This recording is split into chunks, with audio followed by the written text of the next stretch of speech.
You're listening to the Ugly Truth Podcast with George and Christina Markoski, your weekly injection of science, insights, and myth-busting. For awesome info and trending content, go to theuglytruth.blog. Hello, everybody, and welcome back to the Ugly Truth Podcast. We're here in 2018 now, and we've got Ben Fitzsimmons. Yes. Got to be very careful how you say that. My grandfather will get upset if you get really? it wrong. Yeah. So we're here today to talk about...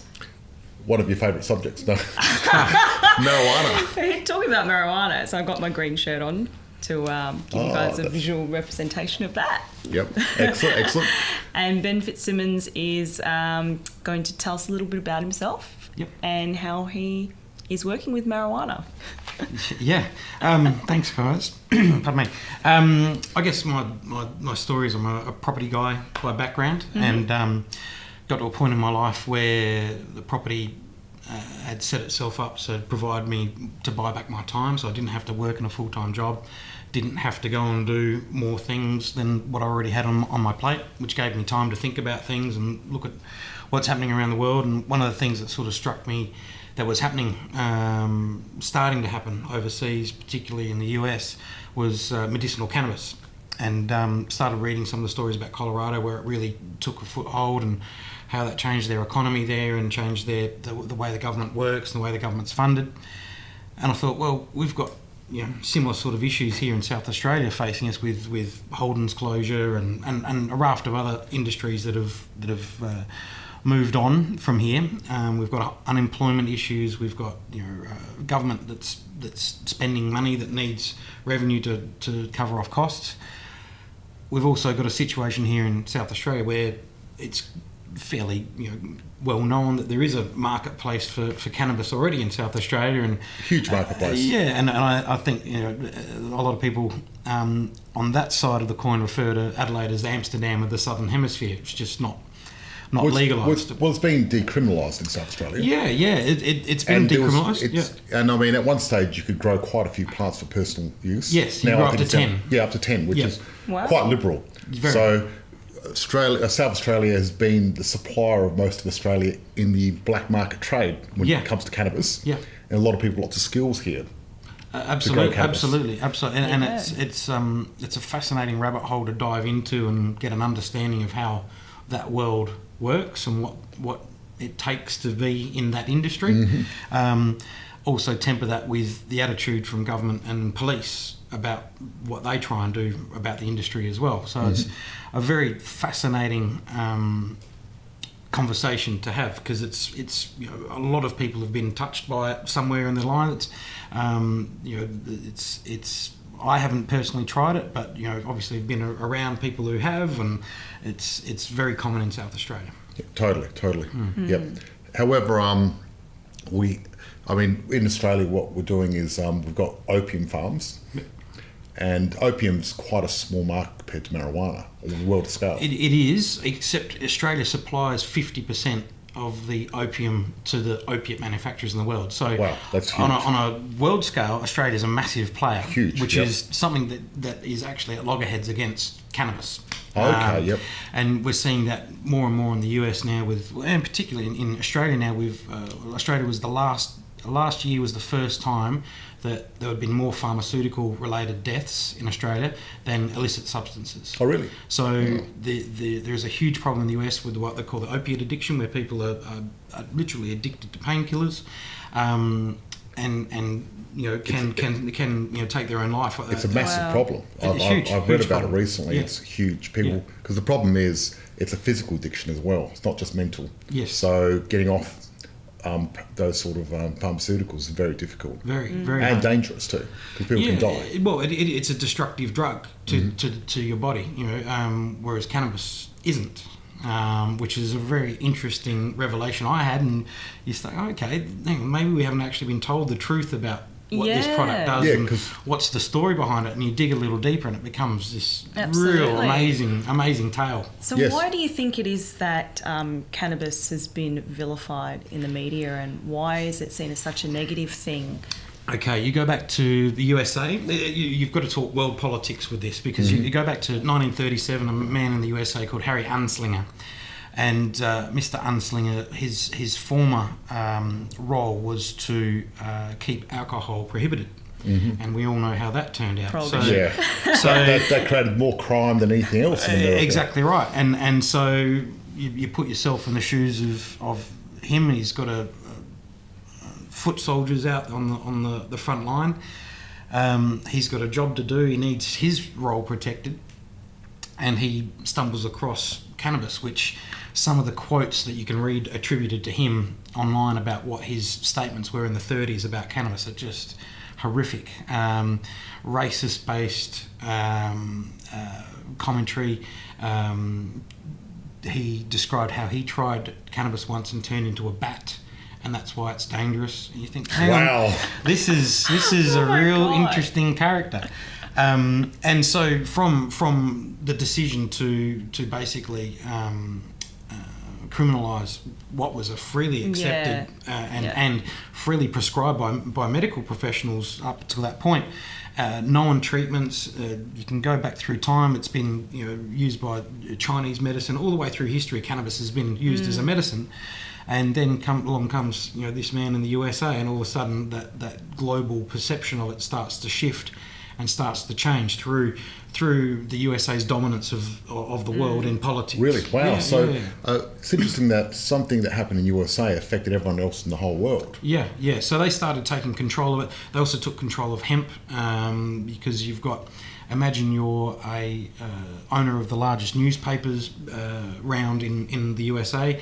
You also own forestry that needs to make the paper to sell your papers, and it's a very easy story then to get rid of hemp, which is a huge and way more beneficial to the environment. And a lot easier to grow. A lot easier to grow. The yield out of hemp for paper is far more impressive than what forestry is, yet self-interest in that regard. There's someone who's got a very loud voice, because they can keep printing front pages and tell their version of the truth to hundreds of thousands of people, and all of a sudden it becomes the truth. There's a bit of conflict with hemp and cotton as well, wasn't there? Absolutely. Well, nylon was so you go back to the DuPont family. So it's all very it's very easy to be tinfoil hat wearing type of things, but you go back and that's all the information's there freely available to read if you go looking for it. So it's quite a fascinating way that this plant, and it is a plant, has turned into a maligned, misunderstood. I went through school being told that marijuana, cannabis, is a gateway drug. If you do that, you're going to end up... The gateway drug part, and so many people still say it, and it just floors me. Wow. Well, and the reason for that is the gateway part of that is because you've got to go to the shadows on a Friday night to get your little bag of cannabis. That guy's probably standing there with some harder stuff as well that says, hey, look, why don't you try this for $50? So it being illegal sort of gave it that connotation with it. Well, it's easy. Drug. It's easy to lump into that topic. It's easy to it's treated as hard as heroin or cocaine. That's the law. The way the law works in Australia and most countries internationally up until recently is it's treated exactly the same. And we know that heroin kills people, cocaine kills people, cannabis can't kill you. Yeah, exactly. Because I read a little bit of cannabis, and the difference with that, it doesn't shut off that part of your brain that looks after your airways and your respiration. So you can't overdose on it because you'll just go unconscious. Where if you go on other things like opiates and alcohol and go unconscious, it's a lot more dangerous. It'll shut your body down. Whereas, so what cannabis plays to is there's a part of our body which is only a recent discovery. And when I say recent, 1990s, by Israeli professor Raphael Mechoulam, who discovered we have what's inside us is known as the endocannabinoid system. Cannabis, very similar words for a reason. If you were breastfed, you've had cannabinoids put into your body. So whether you've touched cannabis or not, you've actually had it. So when you see a baby asleep from breast milk, when you see someone who's stoned, in inverted commas, the expression's very, very similar on their face. There's a reason for that. It's the way that it impacts on our body. And are you talking about cannabinoids and THC? So just to sort of, we're jumping around a little bit, but no, it's all good. It's all amazing information. So cannabis can be made up of cannabinoids, CBD, cannabinoids, or THC. And THC is the component of cannabis that gives the euphoria effect, the high effect. So it is possible to have cannabis that has zero THC in it. It's also possible to have cannabis that's got a huge amount of THC in it. Depends on the strain, depends on how it's grown, depends on the cultivation, depends on a lot of things. So I often, when I'm explaining the differences in cannabis, I explain it to people like the wine industry, because a lot of us are familiar with wine. You've got red wine and white wine. Okay, they look different, they taste different. Some gets you drunker faster. Some people with champagne is very different to having a Pinot, right?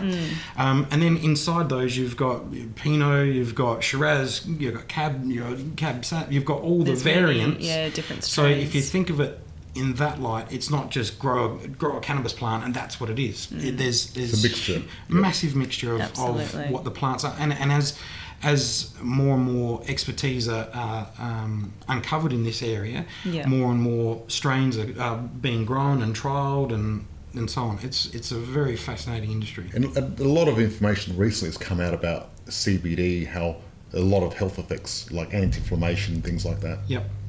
So the World Health Organization, December 2017 came out, and this is where it gets very topical in Australia, not just South Australia. So the World Health Organization came out and said CBD has proven benefits of helping people in pain and also helping people with epileptic seizures. So the World Health Organization said that's demonstrated, bona fide, proven. We accept that. They also went on to say that CBD is non-addictive, because that's another furphy, if you like, of cannabis, is that you're addicted to it. Well, no, you're not. It's not addictive. It's not addictive. It's not like tobacco. It's not like alcohol. There's no addiction. Yes, you can use it a lot, but to actually have an addiction where you have to, your body has to have it, that it doesn't work that way. And I think I know a few people that might be, but maybe it's mental. Well, maybe it's a mental thing. Yeah, it could also just be a habitual thing rather than an addiction thing. And that's a different. That's a different thing. You often see that with people who give up tobacco. They put on weight because they need something in their hands and they turn to food. Yes, true. Right, so it's not an addiction to tobacco anymore. It's the habit of putting hand to mouth. Very, very different thing. So the World Health Organization has come out and said CBD is they effectively said it shouldn't be classed as a drug. We're also seeing WADA, which is the Olympic drug testing body that holds says what's legal and what's not. They've removed CBD from the banned substances list. Really? Okay. So now you can be an Olympian, you can be an American Olympian and use CBD for pain treatment. Wow. If you're an Australian Olympian, you can't. Very, very different story. Wow. So, and this is where we start getting into the politics of it, because the day the World Health Organization released the documents and said this is proven, the Australian government released documents saying that there's no proof that it does work. Oh, right, interesting. And you think, okay, how can, which body am I believing here? The one that's in charge of health globally, or the one that's in charge of 20 odd million Australians? I don't know. That's interesting. Because when Phelps won all his medals, and after he got busted smoking cannabis, and they were looking at revoking his medal because, THC, but anyone who's tried marijuana knows it's not going to really improve you. And that's right. And if it was, unless they got food, some munchies that you're running after, But that's a great example, because isn't that the antithesis of what we've been taught? There's a guy that broke all these world records, won all these gold medals, was an elite athlete like we haven't seen before in the swimming pool, and he uses or has used cannabis. Doesn't that fly against the story we all grew up with? If you use cannabis, you're going to sit on the couch, eat twisties and watch TV all day. Exactly. How come it didn't happen to him then? Exactly. Interesting. Very interesting. Yes. Absolutely. And it's happening all we're seeing particularly in the US, and the US is going to be a leader in this space, where NFL players are coming out saying we want to use cannabis for medical reasons to help with pain relief, versus you jabbing us in the knee or the whatever it is that's wrong with us with an opiate-based painkiller, because that is proven to have degenerative effects to their body.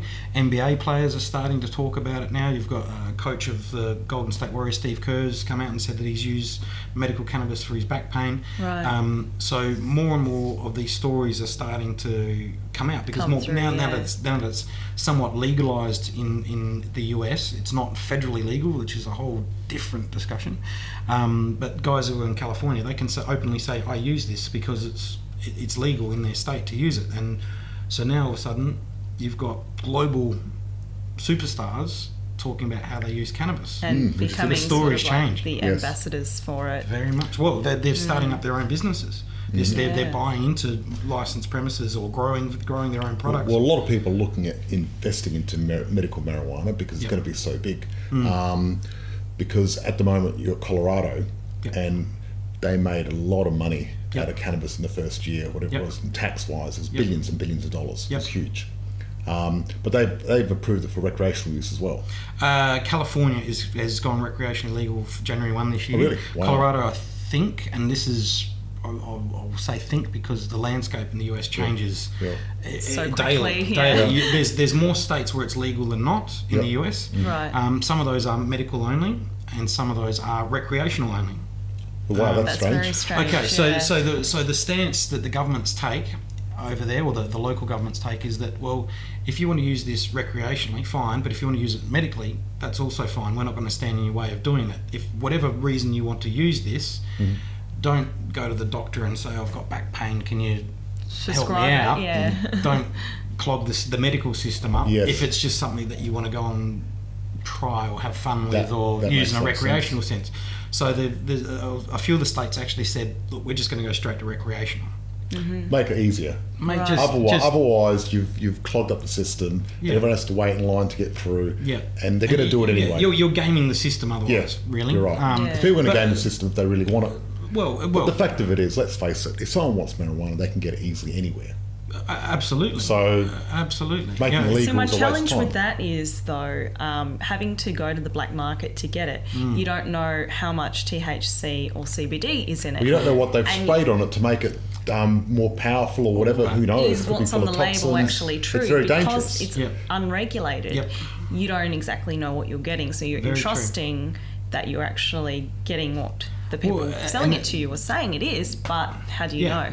Do you trust your drug dealer or not? I don't know. Exactly. Right? Good question. And I think you probably wouldn't trust many of them. Well, I think that's why it's going to help if it is. That's right. Regulated. And go back to what I said before about all the different strains of cannabis, because we know that out of the studies that have been done in particularly Israel, they're absolutely years ahead of the rest of the world when it comes to this stuff. They've identified different strains. So they could say, here's medical cannabis A. We know that it will help you with X, Y, Z. Try that. And that patient has no reaction to, it doesn't solve any of their problems. Right. Okay, let's go and try B. Works. Okay, what's the difference between A and B?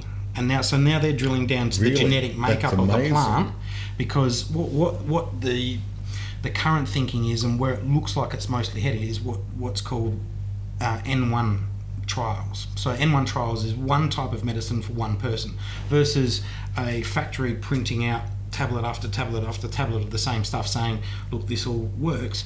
For instance, if you give my mother Panadine, she'll end up in hospital. If I take it, I'm completely fine. So why does that happen? The same thing happens with cannabis. So sometimes it works, some of that strain will work for some people, it won't work for others. So it's very much a trial and error type of product, and that's what's really happening in the US at the moment. So I tried that last month. I feel better, but I don't know if it was the full. I'll try this month. Is that because of different proportion of CBD1, CBD2, or whatever? That's right. THC? That's right. So it's that combination. Yes, and that's where we don't know yet what the different. There's over 160 different cannabinoids have been identified so far. That's a lot, and we don't know what they do yet. So the Israeli government attitude is, look, we don't know why it's working. Keep taking it because you're clearly getting some benefit from this, whether it's pain relief or you're not having seizures anymore or whatever the case may be. So we'll just try and work out why it works, but you're taken care of. Whereas in Australia, we seem to have a different attitude. We don't know what it does. We don't know why it does it. So therefore, we're not going to let anyone have it. Yeah. But it's been approved medically in Australia. Yeah. So this is where we get Let's into talk about the red tape. Yeah, this is where we get a bit challenged. And how hard is it to exactly get prescribed medical marijuana? There's a lot to unpack and two very easy questions. Mm-hmm. So my attitude into Australia is that medical cannabis hasn't been legalised. So we see the headlines, medical cannabis is legalised. Yeah. We read in the papers, we have the politicians coming out saying, oh, it's all great, we've solved all the problems. The reality is, what's been legalised in Australia is a pharmaceutical product that has cannabis as an ingredient. Oh, wow. Versus what happens in the rest of the world, you walk into a licensed dispensary that's had a product that's been grown in controlled circumstances, so people know that there's no pesticides, etc., Yeah. and they will sell you a flower, an oil, an edible, or whatever. And you can literally take the raw plant material home and vaporize it, smoke it, whatever you want to do. Versus in Australia, the system is that you can be licensed to cultivate, licensed to manufacture, or licensed to do research. And you need to have 2 of those 3 boxes ticked. So one being cultivation, because obviously you've got to grow it. When you pick the flower in Australia, you're immediately starting to become a manufacturer. Right. So you now need to do something with that flower. So in the US, they would take that flower, put it in a sealed container, put it on the shelf and sell it. That's, to me, is medical cannabis. Versus here, we need to now take that to a GMP approved facility and actually construct a tablet or an oil. Oh, really? Oh, wow. So we can't actually sell the plant raw material. product. Yeah. So therein lies the difference in Australia. Now, sorry to interrupt, but is that so they can monetize it more by putting fillers and going through the pharmaceutical system, and then that way they don't miss out on all that extra money that they can make through that? Out of this? Well, that's that's a great question. You know, Because follow the money, right? Exactly. You know, you follow the money, and the challenge is that there's a number of pharmaceutical companies that have been established, listed on the stock exchange. Some of them worth hundreds of millions of dollars in market cap now. Right. We're creating a sub-brand of the pharmaceutical industry versus creating a medical cannabis industry. And the reason why that exists, in my opinion, is the governing body in Australia is called the TGA, Therapeutic Goods Administration. They decide what we're allowed to put in our body and what we're not allowed to put in our body. And they decide what's good and what's bad as far as the scale of drugs. So when it comes to cannabis, it got taken from a Schedule 9 product and made a Schedule 8. So it got taken away from being a narcotic alongside heroin and cocaine, which, by the way, you can still go to your doctor and get a script for. Amazingly. Really? Heroin and cocaine? Yeah. Wow. Because they do have medical, they started life in the medical world. Yeah.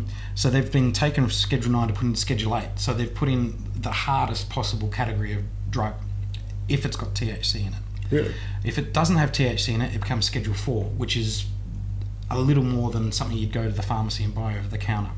Right. So the perception is that should be easier to access the Schedule 4 drug. However, many GPs and specialists are finding it very challenging in Australia to go through the process and get approval to allow their patients to have it, to the point where a lot of them that confide in me are saying, patients and GPs and specialists are saying, look, it's just too hard, we're just telling people to go find it themselves. Wow. Which in Australia, there are people that are known who can help you. Yes, but the thing is, if you want THC, it's easy, but getting CBD is a lot harder, isn't it? No, well, that can that can be processed for you. Yeah. So you can, and these healers, they call themselves healers, and they can say, what are your symptoms? Okay, this is what you need. And there are an amazing collection of brains out there that will tell you what strain you need. You talked about the different cannabinoids. These people are highly educated. Amazing. Wow. Highly educated. You go back to the specialist skills of, there's people that are, savants almost in this as a product because they're so specialised in it. It's fascinating to me. Really fascinating. And where would you find these guys? Can you find them online? Yeah. There's Facebook groups and there's all that. It's quite open. What would you Google to find them? I don't want to be encouraging people to do the wrong things that are illegal. So do not Google this, guys. But those people out there, and we've got in South Australia, Jenny Hallam is a well publicised case at the moment who's going through the court system and being prosecuted as a drug dealer. For providing kids the oil and the elderly to stop seizures, all that. So it's really challenging, and we're in a very, very tipping point almost of which way this is going to go. So the way I see it is, it's going to be legal in America. Sooner or later, Australia's going to join, but it's going to take us longer. No. This is. I'll tell you what's going to happen. A bit like gay marriage. You know what I mean? Yeah. It's very similar. It's really we're discussing this. We were sitting there wondering about it, and then we did it anyway. And we all knew it was going to happen. That's right. It was just That's right. Australia wanted to hold back a little bit. Timing. We're very conservative, Australia. Yeah, we have become. It takes us too long to think of new ideas and actually implement them. And then you look at what's happening in New Zealand. New Zealand just blowing us out of the water as far as are very progressive. Very progressive versus what that's what I hope out of my leadership. That for my country is that we are progressive, we are inclusive, we are open to new things, and we're not closed off and trying to pretend it's still 1960 and white privilege and all that sort of stuff. Like that personally bothers me, that we're not being advantageous or adventurous enough to try new things. So are we missing out economic benefit too because we're so conservative? Yeah. I mean, you got Canada's about to legalise marijuana, and they're going to be manufacturing. Apparently, already are. It's bigger than the alcohol market. Yeah. One of the alcohol companies. Well, one of the alcohol companies put a $200 million investment into a cannabis company a couple of months ago. Wow. So that's telling. Yeah. Philip Morris are a massive player in the cannabis industry. Yes, that would be because they're losing. Tobacco's banned all around the world. Well, hey, we've got this other stuff. Hey, we know to grow stuff. We know how to put it into packages. Yep. We know how to sell it to people. We've got this whole network that already exists.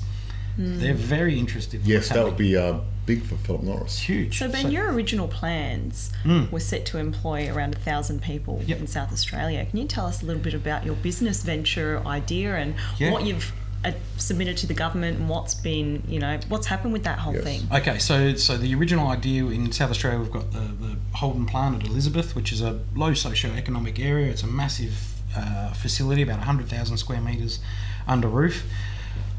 That was obviously well publicised. It was coming to an end, and the question was asked, what do we do with it? And go back to what I touched on before. Well, hang on, we've got this whole industry in South Australia. We know we estimate there's about a tonne a week leave South Australia, and at $10 a gram, you're talking about $1 million a week. Wow. In production in the black market, and that's with the police force looking to try and stop it. Yep. So, imagine what it could be if it was freed up. Huge. The thing with cannabis is that it's a hugely labour-intensive business because it's the way it has to be trimmed and picked and the plants nurtured, etc., etc. So, give you an idea, Denver, the population of Denver, when it's cutting season in Denver, Colorado, 10,000 people increase. It's like picking season in Mildura. Wow. Backpackers huge. lob in, pick the fruit, they get paid, and they leave. They're all get stoned. So, that's the sort of scale that you're talking about. Wow. And the numbers we talked about, they're all absolutely realistic on, Yep, and so if you were to turn Holden's to a cannabis place, would you be employing the same amount of people that Holden's was, or more or less? Or? It'd be a couple of thousand. Yep. So quite a few people. Yeah, absolutely. How many was Holden's? I don't know. A touch over 3 at their peak, I think it was. And where will this cannabis go? Be national. Medical. Yeah, be national. Cannabis. So if we're talking about the way I see medical cannabis, it's going to be national. I'll go back to what I was saying before. I can tell you what's going to happen internationally. My belief goes back to that World Health Organization document. That was a very critical statement. That's a huge step forward, isn't it? Absolutely, because what the reason why the drug rules exist internationally as they do in law is the United Nations Singular Convention from 1967. So that's when they said, right, cocaine, no. Heroin, no. Cannabis, no. All the narcotics that we know of, banned internationally, so they can't be traded, etc., etc. What the United Nations has had as a legal opinion in last year is that it's an infringement of someone's human rights to deny them access to medicine. Oh, wow. Checkmate. So if they say something is okay for medicine, as a country, you can't even stop it, can you? Because that would become illegal. So the United Nations. So you team that with the World Health Organization statement about we don't actually think CBD is even a drug, and that it does have proven medical benefits. So you go to the next step. Okay, so the United Nations at some point this year will actually, my belief is, take cannabis off of the restricted list. Now, all of a sudden, it's no longer federally illegal in the USA. Now, every other country on the planet's going to want to sell into the USA. Yes. Okay, so that's going to be the largest domino to fall. Yeah, because everyone's going to be ready to sell. And like a place like Mexico, they produce a lot of marijuana. Well, then it's already legalised. On the black market. Yeah, it's but already even legal. the black market, they sell it to America by the ton. Yeah, that's right. And it's already legalised there, isn't it? It's already legalised there, and it's already, we've all seen the horrific footage of the drug cartel deaths in Mexico. All that's ceasing, because in any business, you strangle its cash flow. Yeah. Yep. That's it. You legalise drugs, and suddenly the criminal element. They've got nothing to do. Disappears, They've got nothing to do because that's right. they're not getting that extra margin, because that's why the criminal element works so well. Yeah, If you're paying for risk. They're getting a massive margin. Yep. And you cut that out, suddenly there's no profit for them. That's because right. they can't compete. Yeah. Because they're used to big margins. That's right. They can't compete with a modern company. Well, but you also literally take cash out of their hands. Yeah, you do, totally. So, and cash that's used to go do other things with doesn't exist anymore. Now, all of a sudden, all their money's traceable, all their transactions are traceable. It's really interesting, like the dynamics of Richard Branson's one of the great proponents against the war on drugs, and it's not working. It's right. You look at a country like Portugal, which has actually decriminalised all drugs.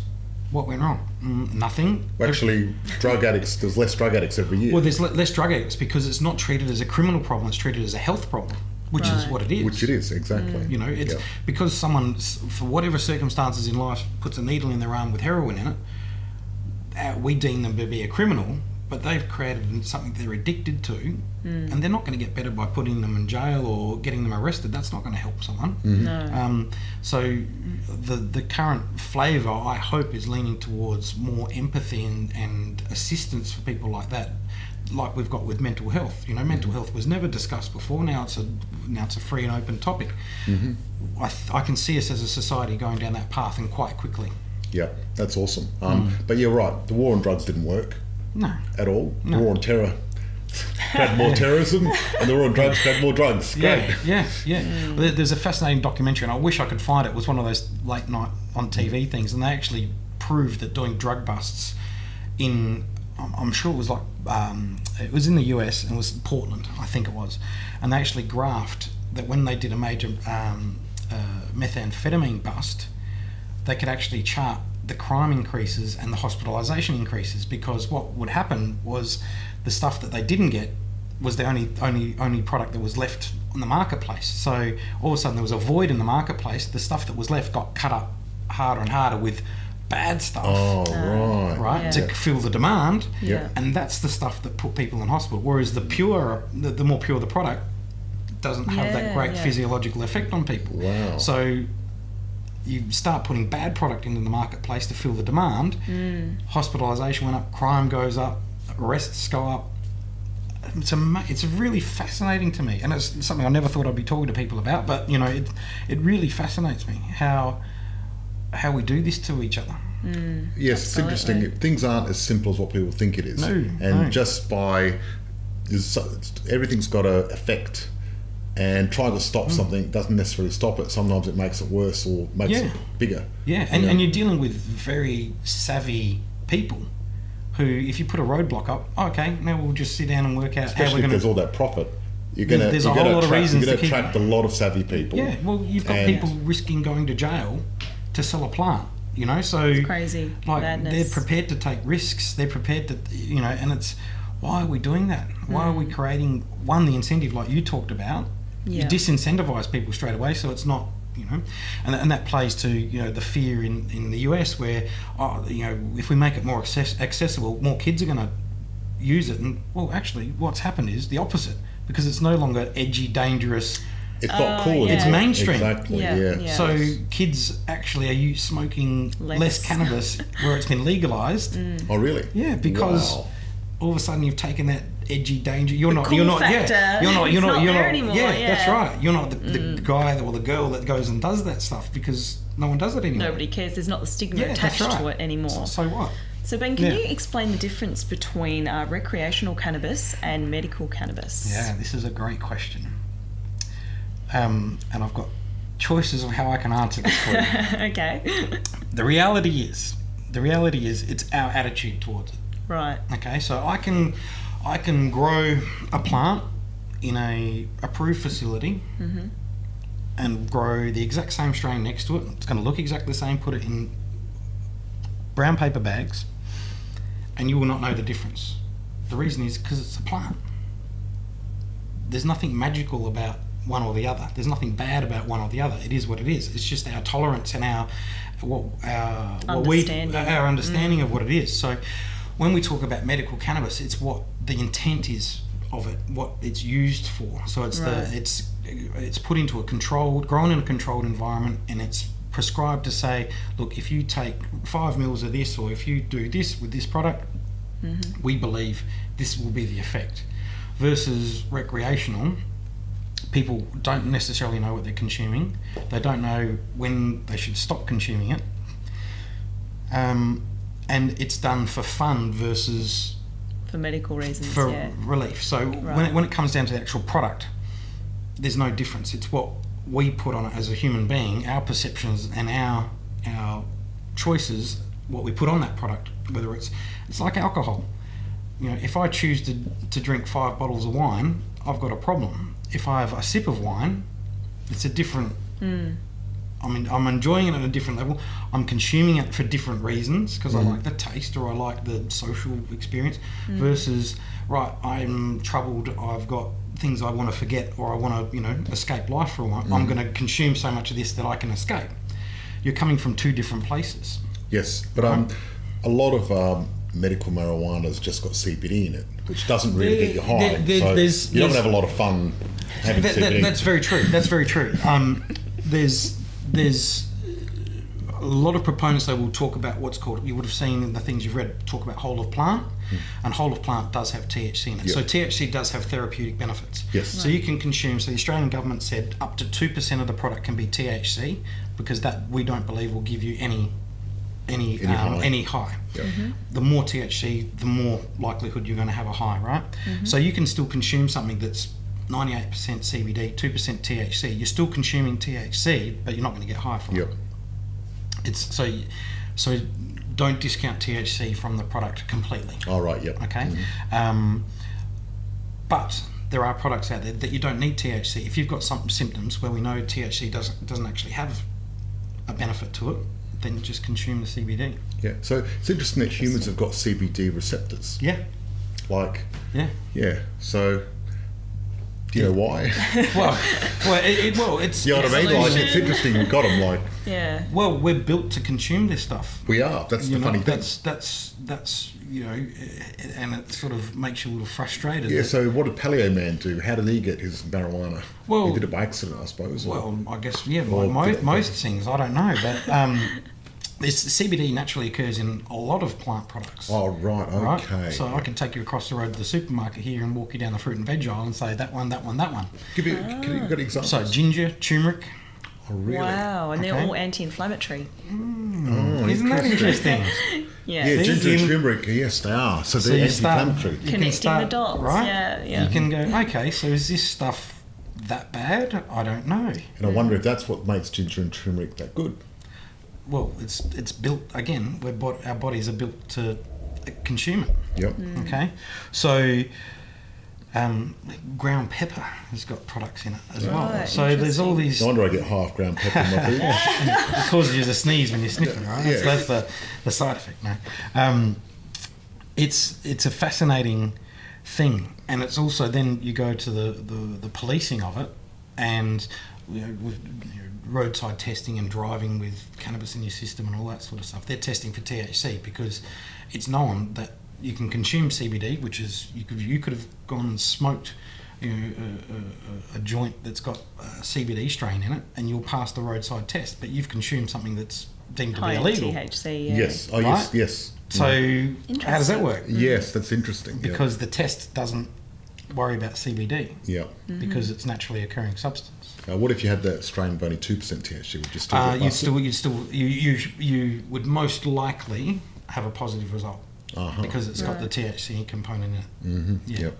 Now going back to the Holden site. Yeah. Sorry. I tend to jump around. No, that was us anyway. No. So going back there. Yeah. So your proposal was to set up a cannabis production plant. Yep. Which, what a great idea. It's fantastic. Because at the moment, what's it doing? It's empty. Well, it's empty now. I think there's a group out of Victoria that have acquired it. And they've got ambitions to turn it into some sort of industrial park and so on. But Holden's will stay there in some capacity for the next 5 years as they wind down. But, I just hope something good comes of it because it's a great, it's an important asset. It's an important area, northern suburbs. It's very important, yes. A job replacement that can occur. Hopefully that does happen out there. But our discussions with Holden. So we initially started off with the government and said, "This is what we want to do. Make it happen." Found out that the state government had no control, no influence over the decision-making process. Right. Really, which is kind of fascinating. No influence over what decision-making process? Over what Holden did with it. So really? Holden, if Holden chose to shut the gate, put a padlock on it, and walk away for 40 years, perfectly, that's their asset. Really?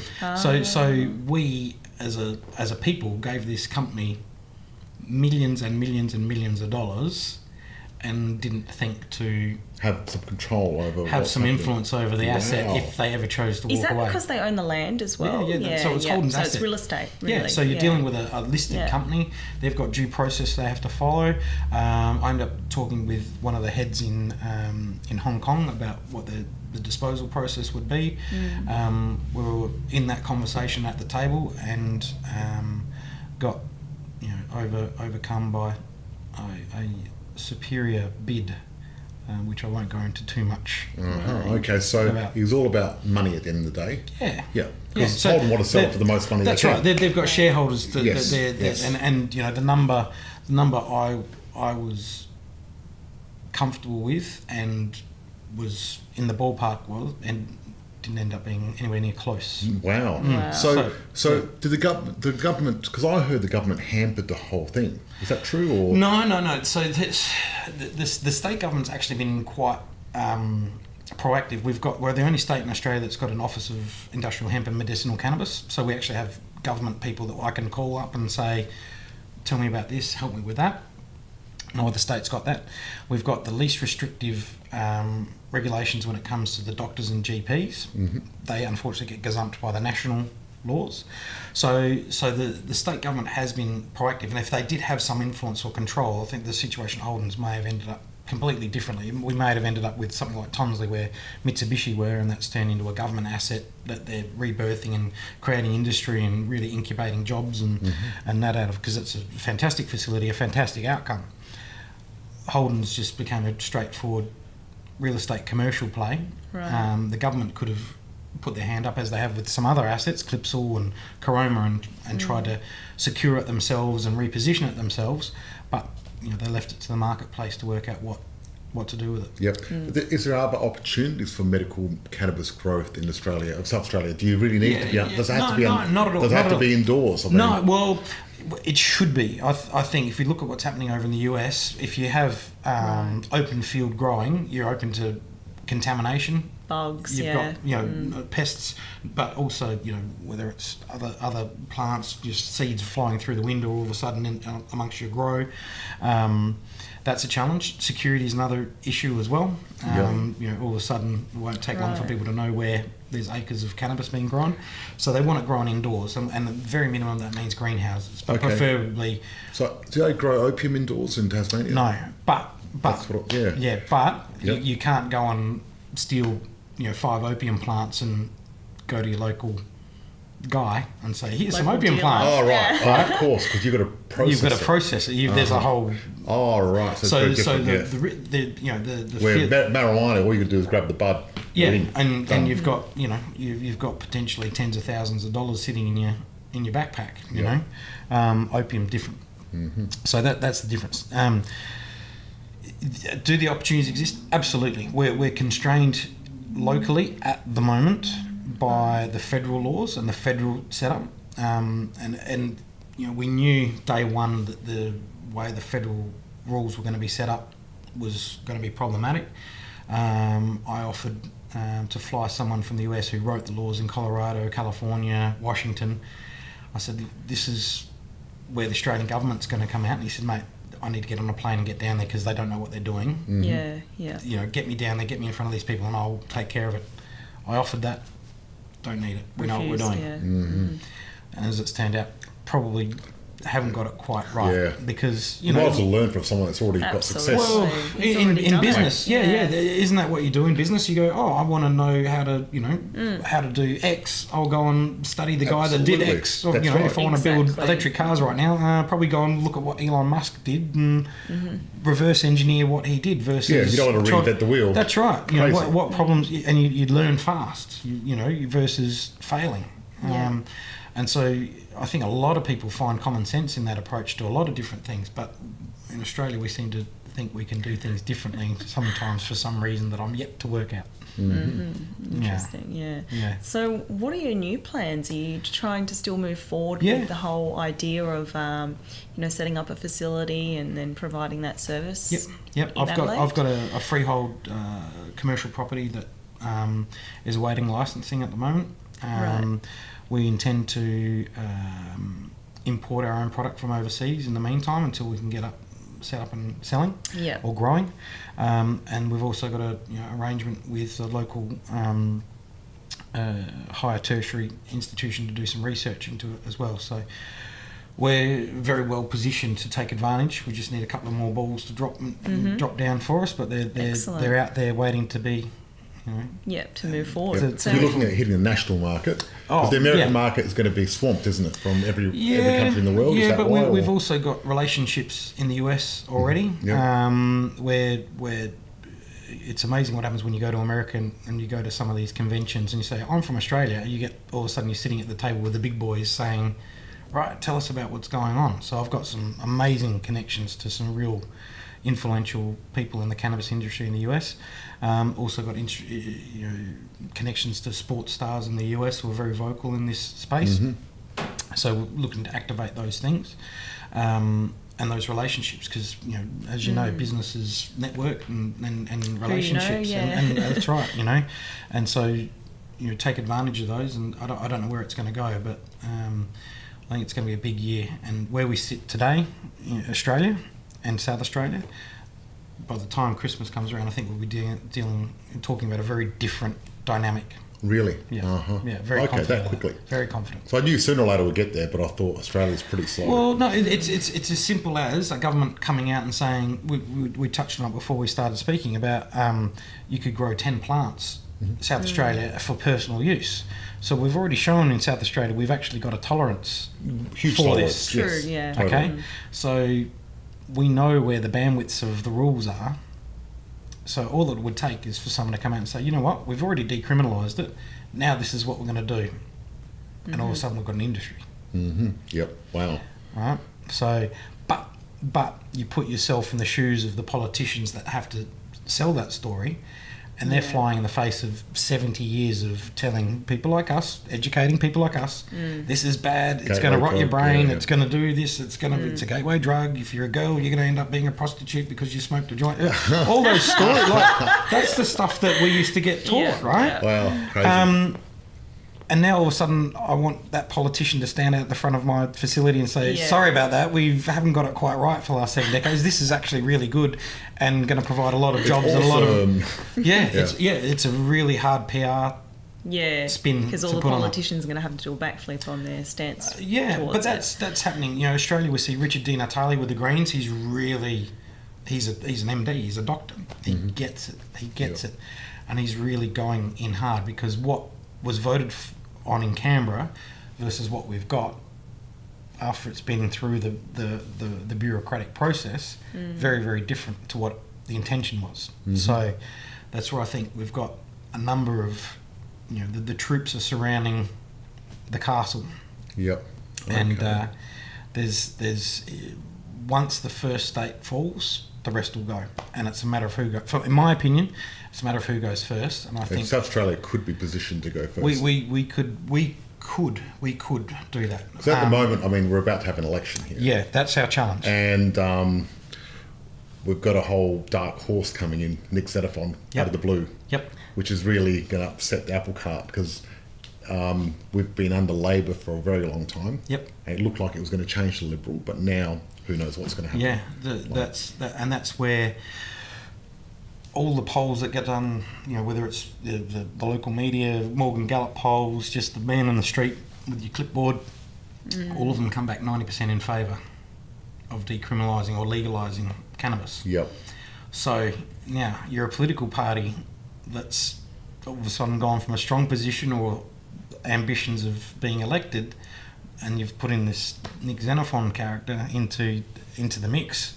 All of a sudden, the dynamics change. All of a sudden, you've got to look at things that are populist because you need. All of a sudden, you need to appeal. Yeah. Exactly. So there's an interesting dynamic. Very interesting. I mean, Jay Weatherall's a very smart politician. Yep.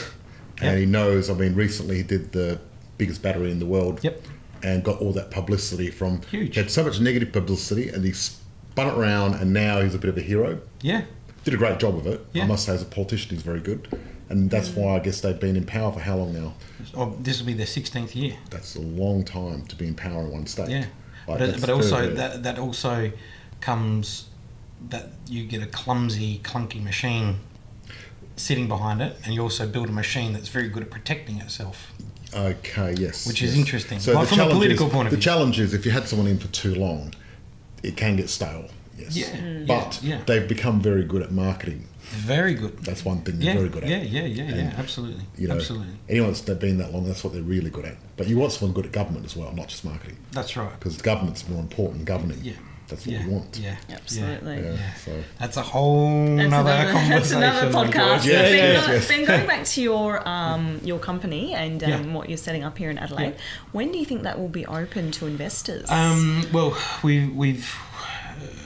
we're talking to some listed companies at the moment that see uplift for them, see some synergy in what they're doing and what we're trying to achieve. Right. So I'm in that space now of, do we stay private? Do we take on that opportunity of listing a little baby and letting trying to watch it grow and hopefully watch it walk and then run and all that? And so it's a very interesting space, just because a lot of money has flowed into this category on the stock market. So it's creating a lot of attention. It's very popular at the moment, and I think could be a good investment. What do you think with medical marijuana? Because obviously I'm spending my time and capital and effort, so the answer is a yes. If you're Joe Public and looking for investment opportunities, is it as good as anything else? You've got to be comfortable with what you're doing and do your own research. It's a space I don't believe is going to go away anytime soon. I think it's only going to get stronger, and you see the numbers coming out of the US and Canada. They're just the big numbers that they said are way off the mark. They're like, oh, we thought it was going to be 5 billion, but now we're revising it to 8 billion. Wow. It's really easy to say. There's $3 billion difference between the two numbers. That's huge. Yeah. Which is ridiculous. But when you say it in a sentence, it doesn't sound much. But when you think of it, wow. And that's how much they think they've underestimated the marketplace. Mm-hmm. So it's got massive potential. It's huge. It's huge. It's one of those things that, go back to the prohibition of alcohol. Once that came back, where does that sit in our daily lives now? Oh, right, because the alcohol companies really that started then, they were huge, aren't they? They there's and I think that's our 2000s version of the 1900s. Is we're going to have a global product. What happened? We had a prohibited product that was once legal. We prohibited it, created a huge black market and huge crime and huge negativity around it. If we accept it in Australia as others have done, it's amazing where it can go. So you think it could be bigger than the alcohol market? Yeah. The numbers that I'm reading. That just amazes me, because I thought alcohol is such a big market. Huge. But when you look at what's happening in the US, alcohol sales go down because they're using cannabis for their recreational. That's what I was going to say. They're in California, instead of coming around for some beers and watching the game, you go around and have some smoke a joint. and chill out with your mates, and that's what they do. Because it's better for your health as well. Well, it's got that versus the negative effects of alcohol.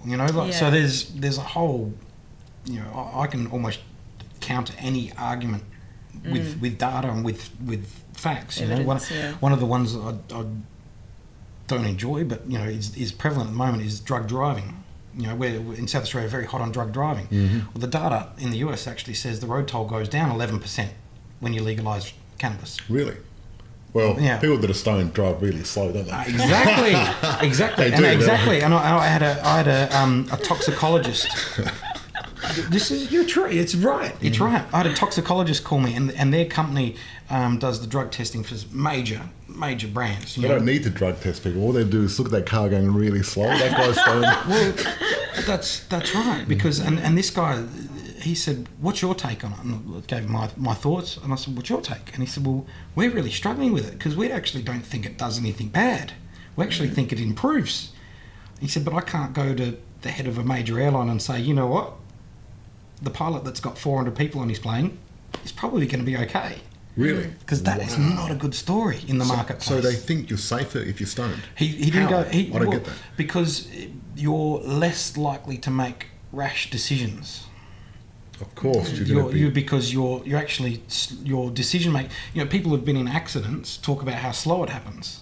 Because all of a sudden, I don't know what it is inside our body, and I'm sure medical professionals could tell me, but I've been in a big car accident, and I could take you through that step by step because it seemed like it went for 15 seconds. Yes. The reality was it was. No, I've been there. I understand that. Yes, you know what I mean? And so I can tell you what my hands were doing, what I was looking at, what I said, what was on my lap at the time. I can tell you all that stuff. Mm-hmm. What the noise was, what happened to the car. I can tell you all that stuff because it just slowed down. And I don't know if that's something that's built in us when we're in that fight or flight situation. Fight or flight mode, where the world slows down so we can actually process what's going on and make better judgment decisions. I don't know, but I think definitely true. It sounds interesting. Absolutely. However, when you're stoned, your action time's slower too, though, isn't it? Sure. Yeah. Sure. But okay, interesting. There's something in that. We don't know what it is yet, but the data says it's not the evil thing that we think it is. No. Well, people that are stoned are not really a menace to society. They don't become angry. They become chill and relaxed. Yeah. And 50% of hospitalisations in Australia are related to alcohol. Really? Wow. 50%. You Yeah. think, okay, what is going on here? 50%. 50%. Yeah, I believe that for sure. Right? There's alcohol involved somewhere in that hospitalisation. When you're on alcohol, I've done some stupid stuff on alcohol. Yeah, because you're brave and you can take on the world and nothing can go wrong. Mm-hmm.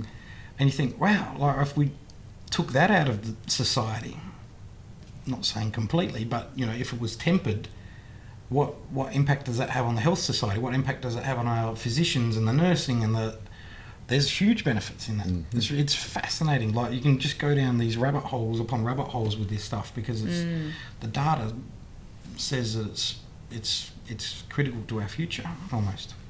Yep. Okay, interesting. Fascinating stuff.